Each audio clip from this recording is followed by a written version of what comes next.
ಮತ್ತೊಂದು ಕಡೆ ಪ್ರಧಾನಿ ಮೋದಿ ಎಲ್ಲ ರಾಜ್ಯಗಳ ಸಿಎಂಗಳ ಜತೆ ಮೀಟಿಂಗ್ ಮಾಡಿದ್ರು. ದೇಶದಲ್ಲಿ ಕೊರೋನಾ ಹೆಚ್ಚಾಗ್ತಿರುವ ಬಗ್ಗೆ ಆತಂಕ ವ್ಯಕ್ತಪಡಿಸಿದ್ರು. ಅಲ್ಲದೆ ಫೆಬ್ರವರಿಯಲ್ಲಿ 3ನೇ ಅಲೆ ತೀವ್ರಗೊಳ್ಳುವ ಸಾಧ್ಯತೆ ಇದ್ದು ಎಲ್ಲಾ ಸಿದ್ಧತೆ ಮಾಡಿಕೊಳ್ಳುವಂತೆ ಮೋದಿ ಸೂಚನೆ ಕೊಟ್ಟಿದ್ದಾರೆ.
ತೀವ್ರಗೊಳ್ಳುವ ಆತಂಕ.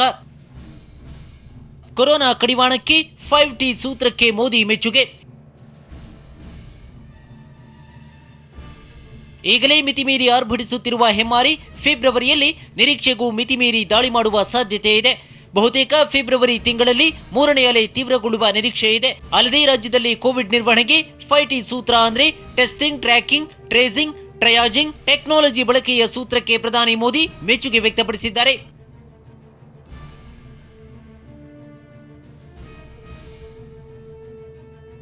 ಕಂಟೈನ್ಮೆಂಟ್ ನಿಯಮ ಕಡ್ಡಾಯ ಪಾಲಿಸಿ, ಕೊರೋನಾ ಕಟ್ಟಿ ಹಾಕಲು ಸಿದ್ಧತೆ ಮಾಡಿಕೊಳ್ಳುವಂತೆ ಸಲಹೆ ನೀಡಿರುವ ಪ್ರಧಾನಿ ಮೋದಿ ಸ್ಥಳೀಯವಾಗಿ ಕಂಟೈನ್ಮೆಂಟ್ ನಿಯಮವನ್ನು ಕಡ್ಡಾಯವಾಗಿ ಪಾಲಿಸುವಂತೆ ಸಿಎಂಗಳಿಗೆ ಸೂಚನೆ ನೀಡಿದ್ದಾರೆ.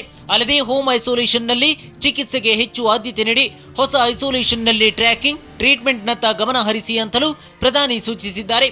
ಇದರ ಜೊತೆಗೆ 15ರಿಂದ 18 ವಯಸ್ಸಿನ ಮಕ್ಕಳಿಗೆ ಲಸಿಕೆ ಹಾಕುವುದನ್ನು ಹೆಚ್ಚು ಮಾಡಬೇಕು ಅಂತಲೂ ಸಲಹೆ ಕೊಟ್ಟಿದ್ದಾರೆ.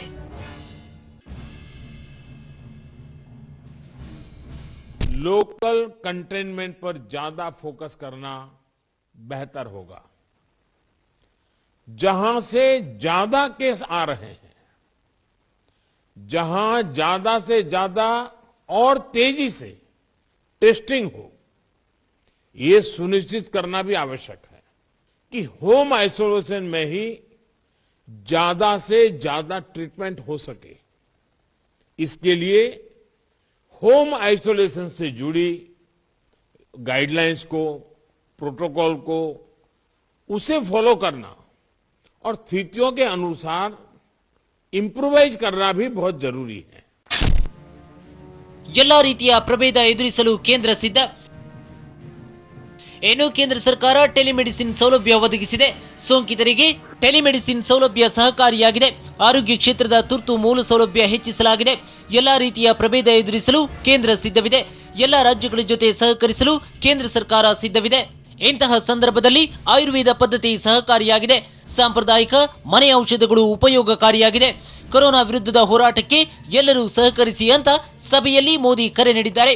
कोरोना को हराने के लिए हमें अपनी तैयारियों को कोरोना के हर वेरिएंट से आगे रखना होगा. ओमिक्रॉन से निपटने के साथ ही हमें आने वाले किसी और संभावित वेरिएंट के लिए भी अभी से तैयारी शुरू कर देनी है.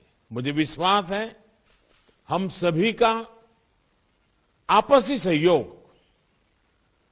एक सरकार का दूसरी सरकार के साथ समन्वय कोरोना से लड़ाई में देश को ऐसी ही ताकत देता रहेगा.